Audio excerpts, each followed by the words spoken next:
Hello ladies and gents, a slightly delayed recap video from round 7 of the Superbet Masters. Today on the menu is going to be Alireza Firouzja, the future challenger perhaps, against Dominguez Perez from Cuba. The game was a very exciting one with a really cool fireworks towards the end. Didn't quite start like that, mind you. It was a very quiet Nimzo Indian with the A3 main line, and here the players opted for this C takes the ED and then knight queen c2 knight e2 setup, which basically, when you look at it, is literally a Kasbah structure that didn't quite achieve what it was meant to, because this bishop is inside the pawn chain. So if this bishop were on g5, then we would exactly have a queen's gambit declined Kasbah setup, which is very well known to theory. So an interesting choice there. It is a setup that offers absolutely nothing for white in terms of advantage in the opening, but it guarantees to deliver that absolute nothing every single time. That being said, and this is actually a little bit of a dilemma of modern top-level chess, players tend to play now a lot of openings that actually offer nothing, but the board is full of pieces and it's playable. So that is definitely something that we can say for this opening with white. So usually after completing development, white castles short, and then funnily enough, tries to utilize the pawn majority on the king side to start lunging forwards with these pawns.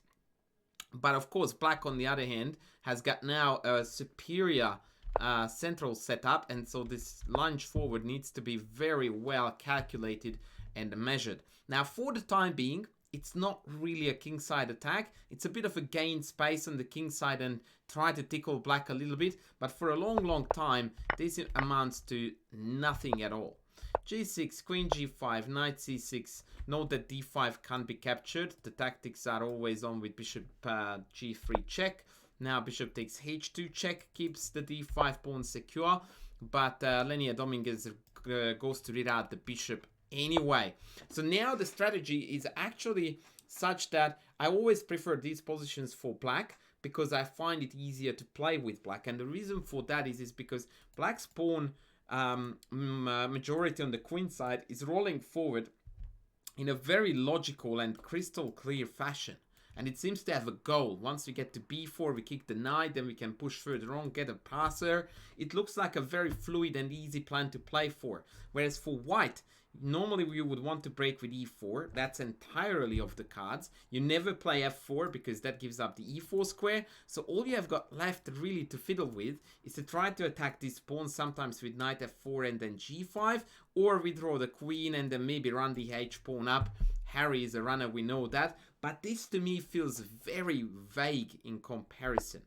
h6, rook a d1, and indeed b5 begins to roll down on the queen side. Note that capturing the pawn is off the cards because rook b8, rook b2 would blast the queen side open, which obviously favors black. So queen f2 back, queen d7, and again black is getting ready for the queen side push, whilst seemingly white is not doing an awful lot.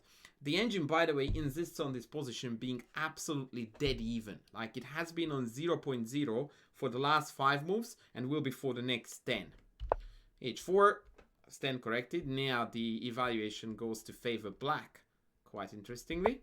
Knight e7, knight f4, and now the pawn is again rolling on the queen side, hence knight ce2 to stop this. Queen b7, g5. Now the problem with this move is that now we are putting more and more pawns on black, which means that this bishop is not going to be particularly effective. And also we are creating weak white squares that we don't really have access to with white. So these pawn moves need to be very carefully calculated and measured, because they can backfire super duper easily.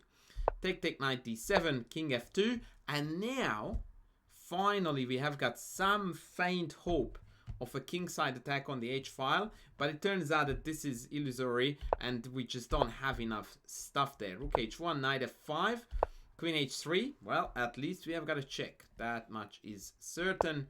Knight back, and knight g3. So Alireza is bringing a lot of his dudes to the king side, and for the time being he doesn't seem to be particularly fazed by what's going on the other end. Note that we cannot just jump in here because this knight is hanging. But I think this would have been a decent plan if black had played knight f8 first and then prepared some kind of invasion along the b file. Now we are getting to the sticky end of the business, or the pointy end rather. Knight a6, rook a6, take, bishop takes b4. A very cute tactic, again, exploiting the fact that the queen is tied down to the defense of the knight, so that if they take, we can take d7. Now black played rook a8, so seemingly white won a pawn, but the reality is that b2 is chronically weak, and whilst d2 was a miserable bishop, it was a marvelous defender. It defended the king really well, it defended or had the potential to defend the pawn on b2, and now with that piece gone, white really has to watch out for this.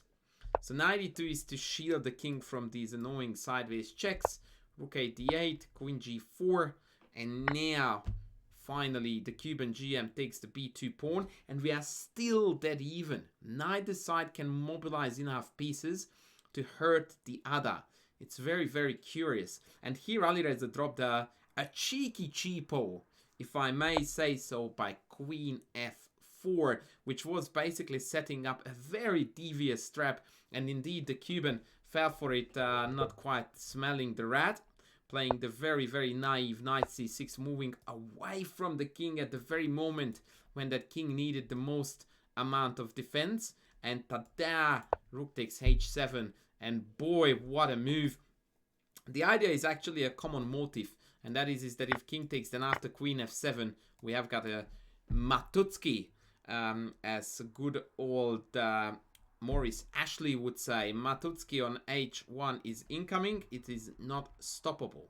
However, there is some stuff here that I really wanted to show you that is really, really cool. First of all, when Alireza played queen f4, I was thinking to myself, is there actually a threat here? Because I was thinking that maybe he was trying to build up a mate pattern like rook in, rook across, c3, and queen f6, claiming to be the genius of the day. That's what I thought he was trying to do. But then my very cruel engine quickly pointed out to me that no, Mr. YouTuber, you are terrible at this business. You're blundering a queen. Turns out it's capturable because after takes, black has got the shocker defense king f8, and we don't have a mate because of knight g8. Ouchie. Now that is a cold shower and a half. And white is just out of the contest. So that was not the plan. But then again, what was the plan? I suppose that it was just an optimal move to play, in the sense that if black didn't blunder, then we are still even Steven. And if they do blunder, well then, here we go. Not quite over, is it yet, though? Rook e6, queen h4. Now white is threatening rook g7, queen h6, and rook h1. So for the first time, real carnage is on. So if I play a lemon, then check, take, check, here, and we can head for the canteen to have a drink, because this is all over Red Rover. So, in order to prevent this, Linear, he played the absolutely stunning knight takes d4. And it's a brilliant defensive measure. I absolutely love it. He's trying to counterpunch before white could strike. And now after rook takes g7, king takes, if I try to sell the same trick with queen check, then king g8, and here comes the first cold shower. If I slide the king across, black just casually takes this, and tada! The queen is guarding h8, and there is no mate, and black wins. So we cannot simply ignore the knight on d4. We can take on g7, and then we need to take d4. The other thing I tried to make work was that I wanted to take d4, which is promptly met by rook d8, and now you see again the idea, excuse me, that after take, check, back, and rook here, it's again black who delivers the mate first. And then I tried to outsmart this concept with white by here first playing, how did I try to do this again? Yeah, I tried to do this, and then knight e4. And the idea is that if black takes, then here I come again, check and rook h1, and I manage to outsmart the two big boys. So now that's just dead weight on the e file, and it's mate incoming on the h file. But again, the engine was quick to jump at me and tell me that I cannot play chess to save my life, because rook takes, pawn takes, rook takes is actually reigning on the party big time. Check is forced, but now I must defend the knight, and after rook e1, c pawn running.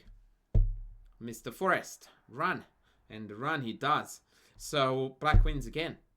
So amazingly, white actually had to take on g7 as per game, and then had to take on d4. But that being said, this endgame scenario is winning very easily.